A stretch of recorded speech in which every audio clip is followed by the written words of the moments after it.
Ladies and gentlemen, welcome to the second ever EPL Chronicle podcast. I'm your host Louis at Mettens. Today I'm joined by Steve at FFS Stevo. Hi. And Taylor at Taylor Powling _. Hello. Alright, so the gents are in. Today we're going to be talking about all of the last week's games in a bit of detail, and we'll be answering your questions with any time at the end. So, lads, the first game we're going to talk about is Chelsea-Everton. Chelsea demolished Everton 5-0. And I have to say, honestly, Conte is transforming his defence. They've gone to 3 at the back, and now they have the best defence in Europe for the past month. They haven't conceded a single goal. Lots of people. He had lots of criticism when he came in, with lots of people saying he would play 3 at the back and it wouldn't work in England. Well, apparently it has. What do you guys think?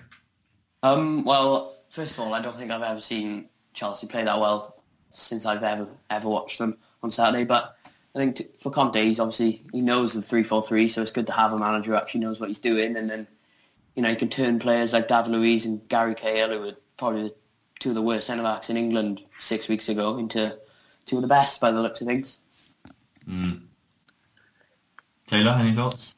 Yeah, I think that's probably the best performance we've seen this season in the Premier League, and I don't think the result was helped by Everton's tactics. I think Koeman got his tactics wrong going 3 at the back, but I also think it's a mix of Chelsea playing well, obviously, with the back 3, and Conte knows it, but other teams that know how to defend it, it's quite a hard formation, unusual formation to be playing in the Premier League, which teams haven't quite got used to yet. Well, what Steve said earlier about changing players, that's really true. Lots of his defenders and lots of the attackers too. Hazard has really moved up a step from last season, where he really took a lot of time to get off the mark. This season, it's a better start to his season than 14-15, where he won the PFA Players of the Year. And I think the real notable player, we can talk about Victor Moses, we can talk about Hazard, Luis, there's so many of them. I think the real one for me is Pedro. Pedro started more games this season than he did at the end of last season. He started 10 games. He's played 416 minutes. And if we compare him to last season and the season before when he was at Barcelona, he's had more successful take-ons and a longer average pass length, and he's created more chances. I think, I'm not going to say he's the key to Chelsea's game, because there's a lot of them that you could say Kante, you could say Hazard, you could really say anyone. But for me, Pedro is their most improved player. I agree. I agree with that, but I still don't think he's good enough for us. I'd still rather someone like, obviously, Griezmann. He may not be realistic, but I'd rather someone like him in there instead of him, because I watched Pedro last season and he didn't really hit the ground running. So I'm putting it down to form at the moment. Hopefully he can prove me wrong, but I'm not too confident. Right. Yeah, I think I still don't think he's that good. I think Chelsea could do an improvement on him, but so far the season's been pretty good, and I think he's enjoying playing in that inside forward position. I think he suits that role because of how well he can press. Like we see Liverpool doing it with their front 3, and the front 3 is very similar. Yeah, he's so much better than Willian at pressing, so he just suits that role far better. Yes, very true. Well, on the other side, we could just talk about surely Everton. Lots of people saying that Koeman played the wrong formation, more mind games than the success playing 3 at the back. Well, completely. They conceded 5, and lots of people criticising Jagielka for having one of the worst defensive performances in centre-back history. What do you guys think about Koeman's sudden first sign of weakness? He tried to go toe-to-toe with Conte, and I don't think Koeman's ever played this formation before, so he just a little bit inept, I think. I think that was the problem. Confused why he didn't stick to what he's been doing this season. I mean, they've had a good start to the season, probably their best in quite a while, and he's tried to change it against Chelsea, who are in form and have exceeded the goal in the last month. I think his substitution was a poor one as well. He brought off their own left-back, put Funes Mori left-back. Yeah, I don't think it was the right decision. He brought Aaron Lennon as well on the hour mark, which is a stupid substitution. I mean, Aaron Lennon offers as much on the right wing as I do at home, so yeah. All right, well, there's surprises all over that game, and the next game was definitely a surprise in itself. Bournemouth-Sunderland, with David Moyes' team picking up their first 3 points of the season, coming from behind to beat Bournemouth 2-1. About Bournemouth, right? I think Bournemouth are playing great football. They've got Smith, who's on form. He's in my fantasy Premier League, so I'm really pleased. But overall, Smith has provided lots of assists, more assists than any other defender. And in general, Bournemouth, even though this is their second season in a row, and the second season ever in the Premier League, they are playing fluid football. They're playing Premier League football. What do you guys think? Yeah, last season I thought Bournemouth's home form was a little bit poor against the top sides, but against the lower sides they were tearing them apart with the football they were playing, similar to how Swansea used to be. So Saturday's result really did surprise me. So I predicted a 4-1 Bournemouth, so a 2-1. Yeah, especially after they beat Hull 6-1. Exactly. Yeah. Yeah, I thought Bournemouth could absolutely hammer Sunderland this weekend, and I think Bournemouth they're going to be one of those teams that kind of just stay in the Premier League for quite a while now. Like last season, it's a bit weird seeing them like a small club that was in League Two a few years back now in the Premier League, but I think everyone's starting to realise how good of a side they are under Eddie Howe, and he could be the key to how well they do in the next few seasons. Well, on the other side, Sunderland, who once again picked up their first 3 points. Victor Anichebe proving key with 1 goal and 1 assist. He's more experienced than talent, I feel, Anichebe. And I feel that Sunderland are finally showing the desire they had last year. They don't really make up for it in quality at all, but they really do. Last year they made up for it and they survived against teams like Newcastle because they really pushed for every last ball. And they're fine. This is the first game where I really saw them going in with tackles, legs flaring. They really wanted to win every last ball. What do you guys think about Sunderland's change for this game? Taylor, you can... Yeah, I think the two up top actually helped them. I thought going two up top against a Bournemouth team in form away from home was quite a risk, but Anichebe was obviously impressive as he got that goal and assist, and in the last few minutes he was keeping the ball in the corner, showing his strength and showing his experience for that team. And Sunderland, they could be on the way up. I think some of their performances in recent weeks haven't been that bad as the results suggest, but it's just about getting that first win, which they now have. I think a massive change was Kone at the back as well. Jimmy Carragher was sort of speaking about his attitude this season and on Monday Night Football of how he looks lazy because he maybe didn't get his moves that he wanted, but he looked really impressive on Saturday from what I saw. So maybe that's what they needed, a leader at the back. Well, they were... And also David Moyes was in the stands, so when he's in the stands they win, maybe... Maybe he's just the manager, And, I mean, to round this game off, kudos to Jordan Pickford. Very young, very talented, and he's earned his first call-up for England after Fraser Forster had to retain his duties. He couldn't play on with England, so Pickford has been called up to the England squad, and I think it's well deserved for the performances he's put in for Sunderland, who, even though he's had a bad defence in front of him and he's conceded a few goals, he's been a very good goalkeeper. I agree. So we're going to move along. Burnley against Palace. Burnley won very much at the last minute, 3-2. Let's talk about Burnley quickly. Johan Berg Gudmundsson, he was in our team of the week, deservedly so. He's come from a Charlton that were pretty much bottom of the Championship. Looked really beaten. He was their star player, and he comes all the way up to the Premier League where he's never played before, and he looks very good. I mean, I compared it here to George Boyd, right? Who he sort of replaced in the starting 11 this year now. They played just about as many minutes because they've had a few games where they subbed each other. But Gudmundsson makes more passes. He creates more chances, has more key passes, and they have the same pass completion. Is Gudmundsson a better choice, despite being, less experienced? What do you guys think about him? I think if when you look at those stats, then clearly he is, and Burnley fans are just going to hope he can carry that on. He adds a bit of flair to their team. I mean, Burnley, not the most flairful team in the league, a pretty bog-standard team, and Boyd was just another name to add to that list, whereas Gudmundsson actually runs at defences, as we saw, got a goal and an assist, and was a big part in the first goal as well with his cross. When you look at Burnley this season compared to when they came up and went straight back down, they've got sort of key players in each position. So they got Heaton at the in goal, Keane at the back, Vokes up front, Gudmundsson obviously. So they got key players, and that's what they need. Some players that can actually carry them through the season. Well, on the other hand, it's a bit of flair to a surprisingly untalented Burnley side, but Palace, who have been signing somewhat talented players in Mandanda, Benteke, who they put a lot of money into, and they have a somewhat good side, Cabaye, Zaha, Mandanda, Benteke, etc. It's quite decent. You'd be expecting them mid-table, but they're just hovering above the relegation zone. And once again, like I said last week, they look really predictable under Pardew. They're buying these big players. They're playing long ball football with a team that shouldn't be. What do you guys think? It happens every year with Pardew and Palace. They start off really well and then just slide down the table as the season goes on. and just stay up. I think Palace could be in big trouble this year if Pardew stays on long enough because, I mean, they're in the top 6 up until December last year, and that's when they declined massively, and they only just stayed up until they had a good spell at the end. But this season, they're already 16th after 11 games, 1 point above the drop zone. And if Pardew doesn't change his tactics, or if he doesn't go soon enough or get sacked, then I feel they did look like they'd win the game on Saturday, but yeah, obviously Burnley counter-attacked. But his tactics were naive. Yeah, easy, yeah. They're not managing against those sort of... I mean, I'm not going to call them directly a small team. They've been in the Prem for a few years in a row now, but they're not managing against these sort of teams that they would have not cruised against, but done very well against last year.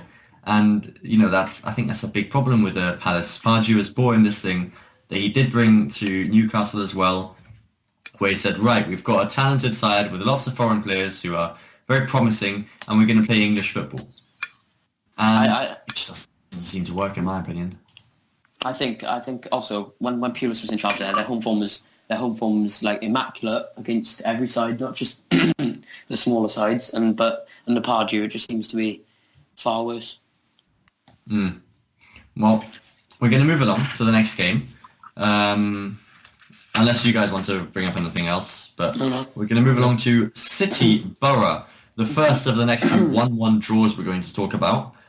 City not dominant, but winning until the 92nd minute, where Borough put in a last-minute equaliser from Martin de Hoon. And City, who beat Barcelona 3-1 at home, very convincingly too, earlier in the week in the Champions League, and then draw 1-1 at home again against Borough. I really think it's a lack of consistency that might cost them the title this year. I said, when they beat Barcelona, I said, right, they're going to get back on form. Maybe it was just a dip in form. But they might be proving me wrong. Maybe Guardiola is going to have a lack of consistency in the English league.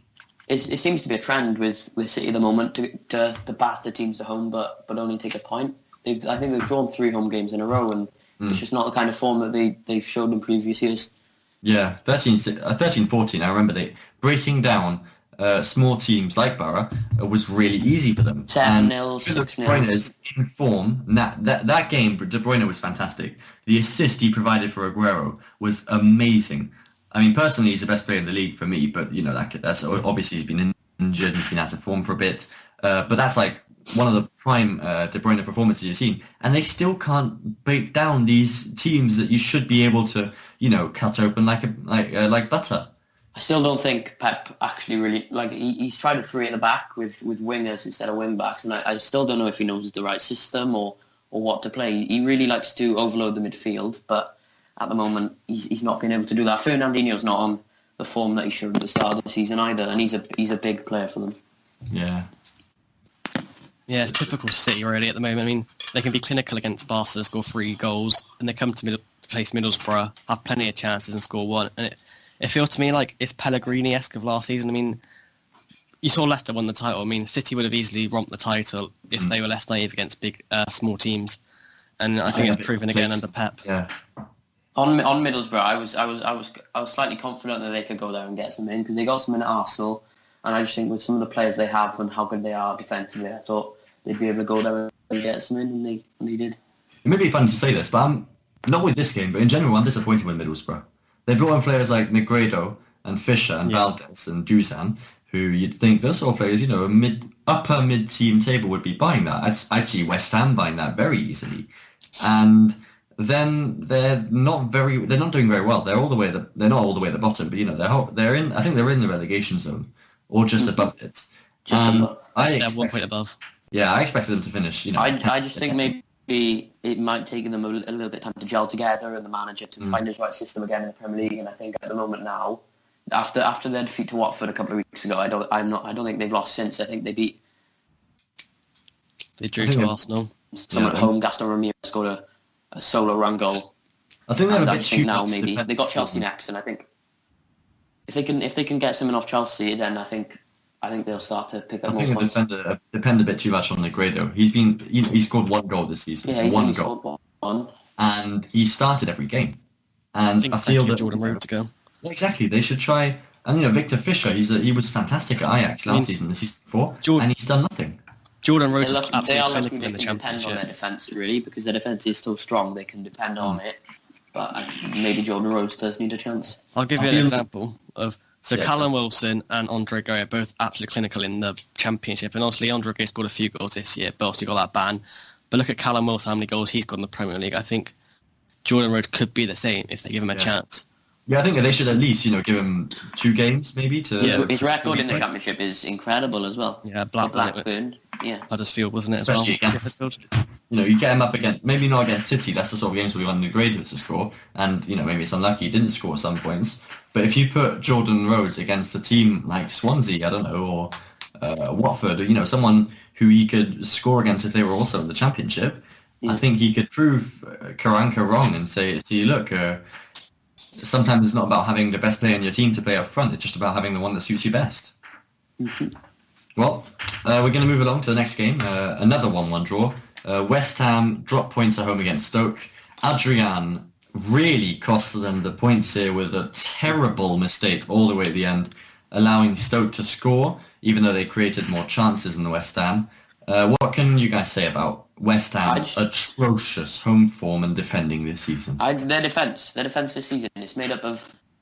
Well, Antonio had a spell at right back. He's not a right back. They've got He's an striker as well now. An aging Collins, Winston Reid, and I'm not sure who's filling in for Cresswell when he was Mazuaki at the start of the season. And Adrian, who's obviously he's a little bit mistake prone. So I don't know. I think they focus too much on trying to strengthen up front the striker because obviously they lost Enner Valencia, who's not that great, but they focused so much on bringing in a striker they didn't really realise that their defence was so poor.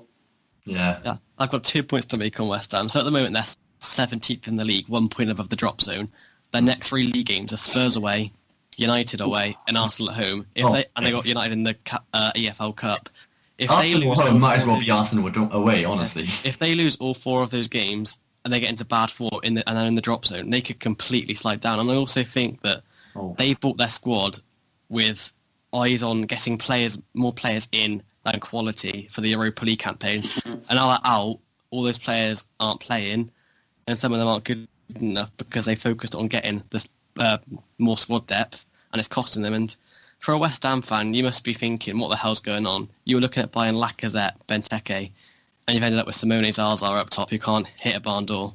I think Payet's been really disappointing this season. He scored that solo goal against Middlesbrough, and then I think that sort of just brainwashed the fans into thinking, he's going to have an amazing season, where he really... I saw him against Everton, and he was just terrible.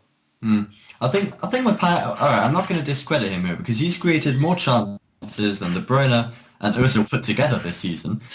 He's been decent, but he's definitely not himself. He's definitely not the same Payet as we saw last year.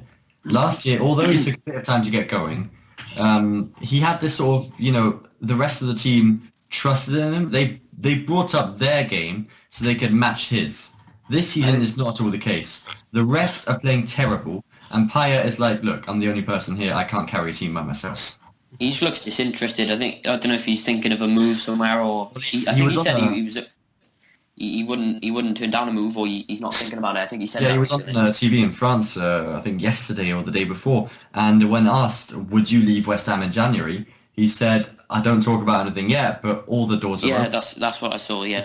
Do you think Payet just looks demotivated? I mean, he's gone from playing with like Pogba, Griezmann and stuff and reaching the Euro 2016 final to coming back to the Premier League and facing just settling for Europa League qualification. Well, now trying to avoid relegation, and he's playing with players like Mark Noble, which obviously isn't anything close to Paul Pogba. Do you guys think he's demotivated at the moment?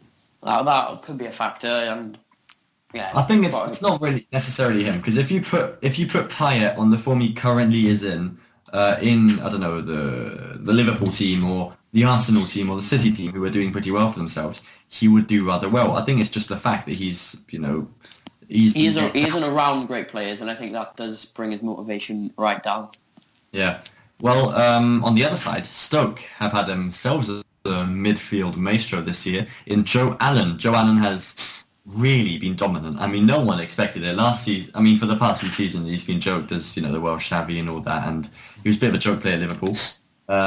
He's played more minutes this season already than last season at Liverpool, and drew up a stat chart here with him against this season, against himself last season, and against Bojan this season, who seems to be the player he's replaced.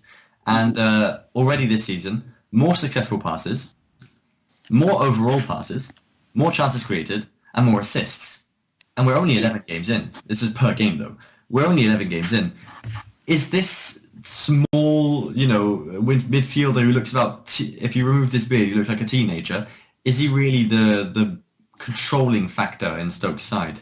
I think he showed in the Euros that how good he can be if he's given the chance. Obviously, he played a deeper role there, so we didn't really get to see his creativity much, but he did get 1 or 2 assists in the Euros, and I just think Mark Hughes has given him the chance to play. You've got to take risks, and Mark Hughes took them with him, and he's proven him right. Yeah, I've always rated him. I mean, well, not always rated him. I think 13-14, 14-15 is quite poor, but I think last season at Liverpool, whenever he came off the bench, he did a decent job of controlling the tempo of the game, especially against Dortmund when he came on and Liverpool switched to like a central diamond. Yeah. I think he influenced the play quite a lot. And that's true. I think obviously the Euros has forced his move to Stoke, and he's been really impressive and fully justified his, I think, £13 million transfer fee. He's full of confidence at the moment, and that's a good thing. So hopefully his confidence can just stay at the level it is now. He has been doing very well for themselves, and so are Stoke overall. But if we move to our next game, once again a 1-1 draw. This one a bit more interesting though. Arsenal 1, Spurs 1. The North London derby ends in a draw, but it was a bit of an exciting game. I mean, considering that Arsenal were coming into this having won, I don't know how many of their last games, but being unbeaten. They were unbeaten in 15. They're unbeaten since the opening day defeat, which is nearly it's not unbelievable, but it's very, very, very strange, very surprising. And then Spurs, who have had 4 draws in a row, who had their main players in Dembele and Kane injured, and then they get a 1-1 draw with Spurs, in my opinion, looking quite dominant in the opening, half time. And Dembele was standout player for Spurs for me. Dembele, if we look at his stats, right, against Spurs, it's his first game back, and he has a 90% pass accuracy, 100% of his 6 take-ons completed, 100% of his tackles won, 3 ball recoveries, 2 interceptions, and 1 block. That was better than the penalty. It was better, and he won the penalty. It was better than all the Arsenal midfielders put together. All 3, because one of them came subbed on, which was really impressive. I saw some. You guys' opinion, was it 2 points lost for Arsenal or a point gained for Spurs? What do you guys think? I think given recent form, you could argue both, but I think it's more of a point game for Spurs because they played Dyer at the back, they played a 3 at the back, and I just think it sort of all seemed to click for them, and obviously they got a penalty, and I think it was a point game for Spurs more than the other way around. Yeah, I think if you were told Pochettino for the game, a point away in from Arsenal leaves the fans happy, I think they're taking it. Because I mean, they're still I don't know how many points they are within the top of the league, but they're not that far behind. So they're with 5, I think. Yeah, with Harry Kane back now, I mean, he scored, so good back to goal scoring form for him. With Harry Kane back instead of that donkey Janssen, they could propel on and get a good run of form. They've just looked slow recently. It's without Kane, but even when they're playing Son up front, they look really slow building up. I think it's also a mix of we talk about Leicester, them overperforming, but other teams underperforming around them. I think Spurs benefit from that a lot. I think Spurs are playing worse, no doubt, but I don't think they're best. Eriksen's a massive player for them because he hasn't been playing well recently at all. But then he ran more than anyone else in the North London derby, and he looked really good. Let's be honest. If he hits form, he will be very good. He is one of those players. Yeah, he got 13 assists last season. He's too inconsistent. Yeah. Well, they've also been hit by a lot of injuries, and to be honest, I also think it was 2 points lost for Arsenal. I think it was 2 points lost for Arsenal more than a point game for Spurs because they were poor. They looked like they could have won. Even though they didn't, even though Kane wasn't as good as he should have been, they looked like they could have won, and I think that's a bit. Yeah, he had a header that just went wide. Son pussied out of a 1-on-1 versus Czech, and Czech had to make a couple of good saves, and they hit the post. So they might be a little bit disappointed coming away with only a point. Yeah, that's true. Well, on the Spurs side, I thought Spurs were better in the first half. Yeah, I thought Spurs were better. Yeah, by quite a lot in my opinion.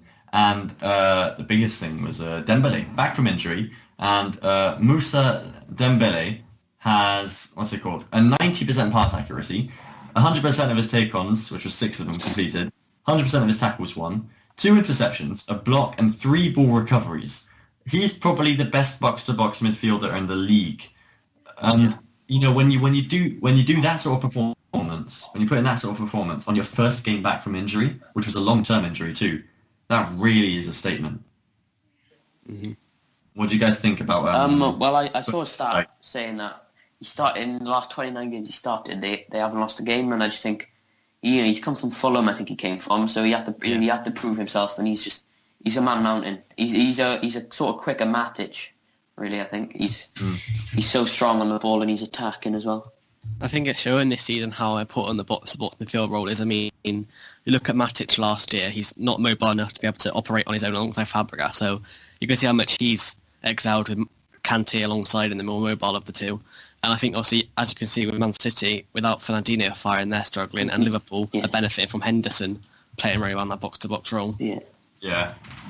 Well, that was Arsenal Spurs, and I think... Wait, can I just talk about Arsenal quickly? Yeah, go ahead. I was actually just going to ask another question about Arsenal, but go ahead if you want to... I saw something earlier. Jason Cundy did an article on Mesut Ozil, and now he's not world-class, and he was talking about how he'd rather Jordan Henderson over him, and I just thought, he didn't perform in the North London derby, and he might not perform as well as he should in big games, but I still put him in the world-class category, and I do think he is in the top 3 in the league, top 4 in the league, maybe. Yeah, I think he's very good, yeah, but sometimes it's just form like that hits, Mm-hmm. Yeah.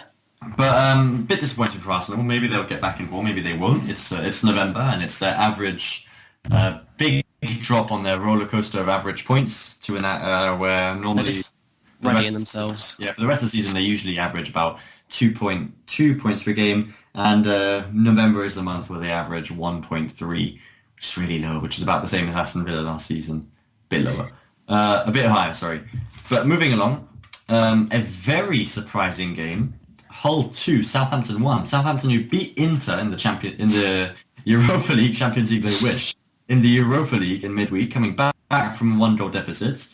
Hull did the same against Southampton, who had Austin in form, against Hull, who were taking batterings in their last few games. Yeah.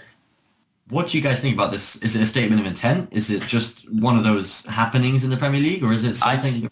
I think because of the fact they scored 2 goals in a minute or in 2 minutes or whatever it was, I just think maybe they were high in confidence at the time, but, Snodgrass got the first goal, and he's like Hazard to Chelsea. He is their main player. Without him, they would go down. But I still think they will go down. But I think it was a lucky result, if anything. Yeah, I agree with Steve. I think they will go down. Their squad's not big enough, but this is a shock result. I mean, Hull conceded the most goals in the league with 24 so far this season, and with Southampton 1-0 up after 6 minutes, you expect them to go on and win that game. But looking at the table this season, Southampton only scored 12 goals. I mean, I know Liverpool scored a lot this season. They've scored 30, but for Southampton to score 12 and have 13 points is quite worrying. Austin's got, I think, 5 of them as well, and he obviously scored, and I think he should have been picked for England at the same time. Yeah, it's a bit of a shame. Honestly, I think it's a bit of a shame that he didn't get picked for it. They need more players chipping in, like Redmond. I know he scored a few goals this year, but I think he needs to do more to his goal scoring. Yeah, and category. Tadic started well, but he hasn't. He's declining this season in his form. It's strange how Buffal and Højbjerg aren't because I mean Højbjerg was been really good. Højbjerg looking really. Yeah. Suddenly he's just been dropped by Puel. I don't know why. And Buffal's meant to start this game, but apparently they always come back strong. Changed. They always sell their best players and come back strong, but at the moment they don't look great club. They don't look that great. I was about to say, you have to put it in context, right? Southampton a few years ago, and when I say a few years ago, I really mean not that many years ago. They were in League 2, really mid-table League 2, and now they're top half, challenging top 6, maybe even top 4. Remember 2 seasons ago, they were really challenging top 4, and there's one club in the Prem who always sell their best players who go on to do great things at other clubs, apart from Schneiderlin, honestly, but usually go on to do great things at other clubs, and then replace them with ease. I remember them coming up. I think Puel is perfect for that. I remember them coming up from the Championship. I think they beat Coventry 4-0 on the final day, whatever it was, and I looked at their team and it was like Ricky Lambert, and I thought, they're probably going to go straight back down. But, their first season, they did well, and then they could just progress from that. Similar to Bournemouth, I think. Yeah. It shows how far they've come that we're saying a loss away to Hull, who a few years ago would have been a lot higher than them. It's a disappointment for them. Big disappointment as well. I think that's just it's more of a statement for Southampton than for Hull, proving that once again they are a very good team. It's a good win for Mike Phelan, though. It's the first win, I think, since he got the full job, and it's kind of stopped the rut. And they're only a point below the Swansea and Sunderland below them now. Yeah. Well, let's move along again. And this is the most goals scored by one team today. This weekend. I was really happy. It was Liverpool 6, Watford 1. Liverpool's front four are in imperial form. They're being compared to MSN this season. Yeah. They've got as many goals and assists as MSN this season. What do you guys think of this team? Are they that good? The front three is so good, I think, because when Sturridge plays, he's a striker. He stays in that striker role. But with Firmino, they all sort of interchange and they all just sort of go wherever they want to go. And I think that's the reason that they're scoring so many goals. Defenders can't cope with them. Yeah. Yeah. Also, sorry, go on. I mean, I think the added pace of Mane this season has really benefited Coutinho and Firmino this season, and I think Lallana's excelling in that central midfield role, and it's testament to the squad that Gini Wijnaldum was starting every game, gets injured, and all of a sudden he can't get his place back because Chan started to play really well and upped his game. I think Mane would be a big loss for them when he goes to the African Cup of Nations. Yeah. They might be able to replace him in January or with another player, but he would be a massive loss. But one player I think that has really, really excelled this season is Jordan Henderson. Since that goal against Chelsea, that's Worldy scored, which is goal of the month. He's come on leaps and bounds, and I think Klopp's made him a great defensive midfielder for Their the team. Their tactics are so good. Their tactics is basically just score more than the other team. Obviously, the defenders have been quite good this season, but literally it's just score more than the other team, and that'll help you win, and that's what's happening. As a Liverpool fan, I don't believe in karma until it comes to us and league titles. I do not say a word. Karma about bad luck. Don't say a word about a league title until we've won it, which probably I'm not going to say anything about it actually. I'm not going to say anything more about it. What I am going to say though is it resembles 13-14, with the only difference being that this is a much better defence. In 13-14 you had Kolo Touré starting regular games who made so many mistakes. He was a mockery of a defender. And this year, even though Lovren's not that good, Matip came in on the free. He's been fantastic. And, Lovren's been solid, and Milner's been a good left-back, and Klein's been one of the best left-backs in the league. I mean, it's an improvement, in my opinion. They're more of a team than dependent on Luis Suarez or Daniel Sturridge. I still think, though, it's obviously better than the 13-14 one, but I think I don't rate the goalkeeper at all at the moment. I think he looks really nervous. Yeah, and I just think... I like Lovren this season. I really rate Lovren this season. Lovren, Matip and Klein, I think they're all really good this season. And then Milner's playing well as well.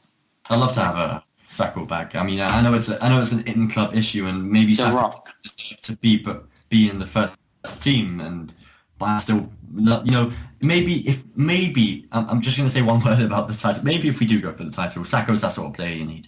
He really loves winning for the club. It'd be typical of Liverpool now to bring back Gerrard or something in January, play in 5 games, and then get him on the title. Could you just imagine though, last minute in the last game, scored an absolute screamer to win the league title? I think he'd as a Liverpool fan, I'd love that. Quite honest. I think that's reserved for the dream stats. Yeah. Watford, on the other hand, we can just talk about them shortly before moving on to the next game. Watford, outclassed, tempo. I think they really missed Prudel. I don't think Prudel played this week because I think they play 5 at the back. Am I right in saying they play? Yeah. And I was an absolute shambles at right wing back. I was at the Swansea Watford game, and there was one fan absolutely going crazy at some of the defenders. I can't remember his name now, but Prudel was really good against Swansea, and I think they missed. Obviously, I still think Liverpool would have scored 3, 4, 5, but he's still a big miss for them. Well, yeah, we can. That's pretty much what. I mean, there's not much to say about Watford. They're still 8th in the league. It's not a catastrophe. Yeah, exactly. Well, they're not the first team. But they are only 5 points above the drop zone. Exactly. Yeah. Well, so they got to keep pushing on. Yeah. Well, the next game we can talk about is Swansea 1, Manchester United 3. Manchester United. We're back. Everything else, yeah. I mean, okay, maybe not straight away. Yeah. What I was going to say was, it's called pre-game. Twitter, all I could see on Twitter was... What's his team? What's his defence? Points Phil Jones. For what's his name, for Bob Bradley this season, and then they go and win 3-1 convincingly. May I add, they were winning 3-0. until Swansea got a decent one back. Yeah. Is this maybe back in the chase? Are they regaining confidence? I was at this game as well, and especially Pogba, he just looked well up for it. Like, obviously, I think Mourinho had a falling out with Luke Shaw and I think Smalling in the week or on the morning, and I think Pogba looked well up for it. And even when he misplacing passes, he was annoyed at himself, and then he got a deserved goal, if I'm honest, and they just carried on from there. Yeah, I think I'm not going to say Man United are back in the race until they string a few more good games together. I mean, they got Arsenal at home next. I think Zlatan's suspended for that game after the yellow card. But that could be a blessing in disguise if they play Rashford or Martial up top, who I think Man United fans have been crying out for. When you look at the table, 5 games ago, Chelsea were 8 points off from City, and now they're 1 point ahead. So you can't really say they're out of it. I don't think they'll get top 4 if I'm honest, but I don't know. They're not out of it yet. I mean, they need to score goals this weekend because so far they've scored 16 goals compared to Liverpool's 30. So for them to score 3 was a big blessing. Mm-hmm. Yeah. Sure. Well, on the other hand, I mean, just to continue on Man United, just to round them up here, Zlatan and Pogba. Zlatan scored the 25,000th goal in Premier League history. Scored the impressive stuff. Pogba, on the other hand, he got a very good goal. I don't like Pogba. It was a very good goal, you have to admit it. Yeah. And is this the sort of confidence Pogba needs? I mean, his stats in this game, they were ridiculous.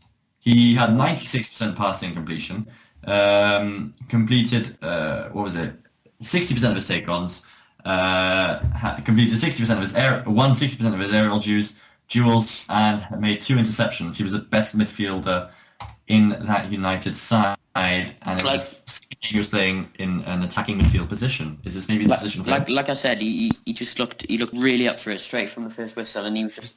Well, I think the difference is he's playing simple passes, whereas usually he'd look for a 30, 40-yard ping. He was just playing the simple ball with 1-2s, and I think that's more the game that he's suited to in the Premier League, that is. Yeah, I think he was good against Burnley as well, but wasn't given enough credit because obviously Zlatan missed quite a few chances, and so people that just saw they didn't score or assist instantly thought, wow, Pogba had another bad game. But if you watch the game, then he was pretty good. Yeah, that's very true. We're good. It's all to do with confidence. I think Swansea weren't at their best, obviously. I mean, they're 6 points off the relegation zone, and they're only above Sunderland with goal difference now. But a win's a win. You can only beat what's in front of you. So I'm sure this will give Mourinho confidence his team can pick up a win against Arsenal next weekend. Yeah, well, it's very true. And just, I mean, the final remark on United here. The media sort of made it look like it was a big meltdown. They made at United. They made it look like Mourinho's going to get sacked after the next 2 games, and they win 2-1, and suddenly the waters are calm. The future looks bright. Maybe not, because this is against the Swansea side. It's the second game under Bob Bradley. It's the second game in a row where they lose 3-1. When will Bob Bradley begin picking up points? I mean, it sounds a bit hypocritical, but it's it's 2 games in. I saw something. Again, I was speaking to a Swansea fan there, and he was saying that John Toshak's already been linked with the job. Yeah, Bradley's only had 4 games, and I still don't think he's found the right players in the right positions. Like, he was playing Sigurdsson on the wing the other day, so the sooner he finds out, they got Crystal Palace coming up. They've got Spurs, but then they've got Crystal Palace at home, and I just think if they can win that, then they may start picking up points. I still think they'll stay up. I think they've got good enough players. But, they're 9 points behind Burnley at the moment, and Burnley are one team that you'd think, right, maybe they can catch them up. But they're 9 points behind them already, so it's going to be a struggle. I think you just need to find a foundation to build on, When you have a new manager, that's what you need. I mean, Bob Bradley's basically John Joe Shelby's dad. I mean, he hasn't literally got a clue. I mean, I don't know why they decided to keep Guido in. I mean, his last game against Liverpool, his side were close to getting a I don't point. think that he was right for them. I just think they started playing really good football under him against City and Liverpool, and I think they maybe should have given him another chance. Sigurdsson on the wing just doesn't make sense. I mean, he's your most creative player, and he hasn't got much pace to him, and you've got him stuck out on the wing. Like, if you're going to use Llorente and Baston up top, who love ahead of the ball, get Routledge, Montero on the wing. Yeah. Yeah. Well, that was good. That was a decent game to move along about. But let's move along to the last game of this week, which was a Leicester 1 and West Bromwich Albion 2. Leicester, who are very much not at all resembling the champions of last year, they can't find this creative spark. Is it due to the surprisingly uncreative N'Golo Kante who's moved to Chelsea? What do you guys think? I don't think Kante obviously is a big miss, but I don't think he influenced Vardy and Mahrez's sort of game, and they're not producing it this season. I don't know, because it's hard to keep form for 38 games, so they've obviously got something, but they're not showing it this season. So Marnie's been good for them.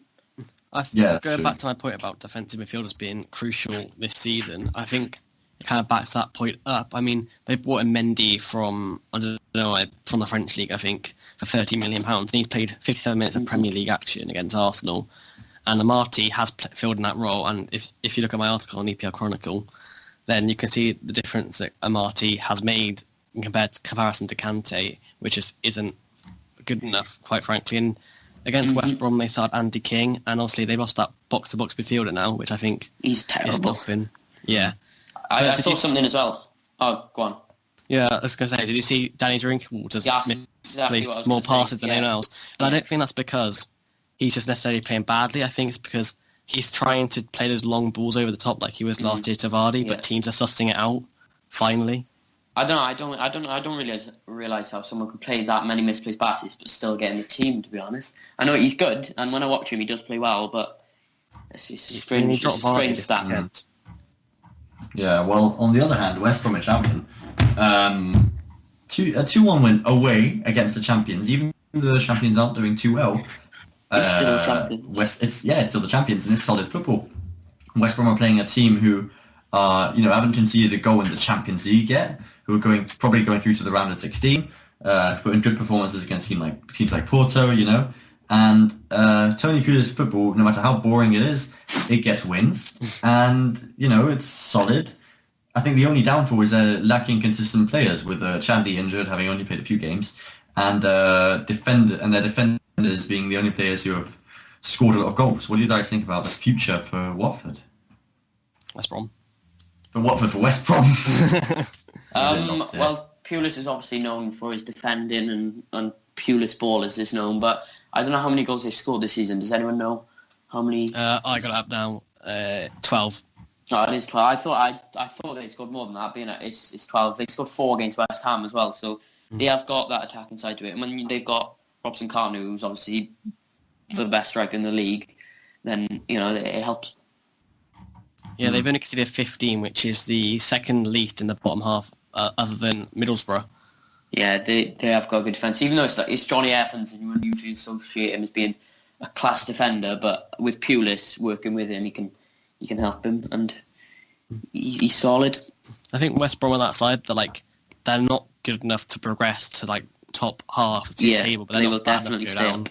They've got Bogdan and the Premier League talented players, but my only way for them in the future is some of their players getting on. You got Olsen, you got Morrison. I think he's 29 now. Obviously, that's not old, but I think they need a fresh investment in their squad to brighten it up. Yeah. Yeah. Well, those are the games, and to round today's podcast off, we got some questions in with the hashtag #AskEPLChronicle, and we're going to go through the best ones here. The first one we're going to look at is from Lawrence, who says, thoughts on Vincent Janssen. Taylor, you look like you had something to say on that. I did. Janssen is a B-Tech Soldado. Absolute camel of a player. He literally moves like a tank. For Holland and for AZ Alkmaar, what I heard anyway, he was really good, but that's the Dutch league, and you look at Depay, who was a superstar in the Dutch league, and you just wonder how good that league actually is. And yeah, I think it's a mix of Janssen not adapting to the Premier League, and Spurs don't suit his style of play at all.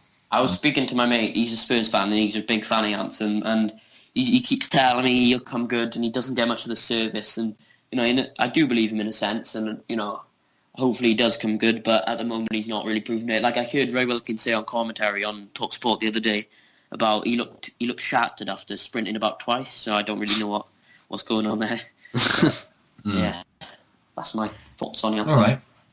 What about if you guys just 4 names, okay? No discussion about it, just each 4 names, the best back 4 in the league, once again from Lawrence.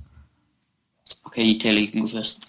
So right behind Klein, I think Bellerin's overrated, and Walker's not as good defensively as everyone makes out, and Klein's just consistent.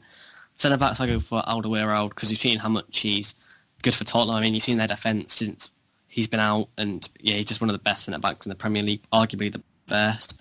Alongside him, I'd go for Van Dijk or Koscielny. It's a close one. Yeah. I think Van Dijk's criminally underrated. I think if he was in that Arsenal side, he'd do a great job alongside him. And Koscielny has the pro mistake, as we saw, giving away the penalty in the weekend in a critical time.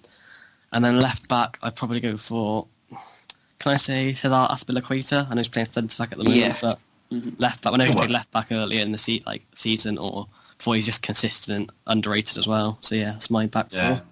I'd probably very similar to Taylor. I'd probably go Klein right back, Alderweireld and Van Dijk centre halves, but I'd probably put, just as a surprise, I'd put Ryan Bertrand as a left back. James Milner's a good shout. I was going to say exactly the same. We said Marcos Alonso at left back. I think it's Marcos Alonso. Three of them. It's a pretty unified EPL Chronicle we have today. The next question we have is Akalus in the name, saying, who will win Player of the Year? Guys, Player of the Year predictions this early. As it stands now, I think there's 4 or 5 in with a shout. I think De Bruyne, Hazard, Costa, Firmino, Coutinho at the moment. And if I had to pick one of them, I'd probably say Coutinho, I think. Okay, Coutinho. Yeah. If he keeps up this consistent performance, like so far this season, I think he's got like a goal in 72 minutes. Out of the 5. Yeah, exactly. Yeah. Phil Jagielka. I think out of those 5. I don't think he's the best out of those 5. Phil Jagielka's up for nomination, but I don't think he'll quite make it this year. Yeah, I think Coutinho, especially if Liverpool win the league or come top 2, I think Coutinho might win it. Yeah, especially if he carries them. Personally, I can't call it. It might be. I mean, it could be Hazard, it could be De Bruyne, it could be Coutinho. I'm not very good. It could be Victor Anichebe for all we know. It could be Victor Moses. It could be Moses. If Victor Moses wins it, I will dress up as whatever Chelsea's mascot is. Or I record a video with face cam. All right.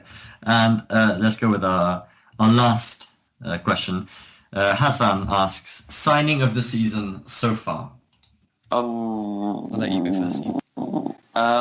Who did I say? Well, Mane. I think Mane. Or David Luiz, actually. I think David Luiz has been a really surprise package. Just pretty much everyone. I think David Luiz or Mane. I think Idrissa Gana Gay's been a brilliant signing for Everton. I think he's like £7 million to Aston Villa. Obviously, no one really got to see how good he was at Villa because of how poor they were, but they showed against Everton, against Chelsea, how poor they were without him. Yeah.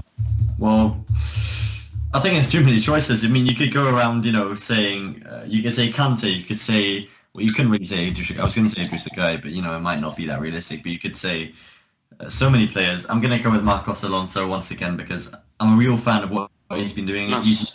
He's not had a bad performance so far, and he's only positives. They haven't lost since he's come in.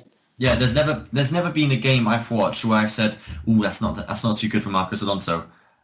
He's the only player this season who I've really been 100% happy with. He's an upgrade on Ivanovic, let's put it that way. When Chelsea fans have had Ivanovic for the last few years, I think anything's an upgrade. Well, that's everything we had time for today. Thanks, both of you, coming on. Thank you. Thank you. Yeah. All right. Well, we'll see you next time. And thanks so much for listening. Please subscribe and read as much as you can on our blog as well. Thanks for watching. This is Louis out. Goodbye.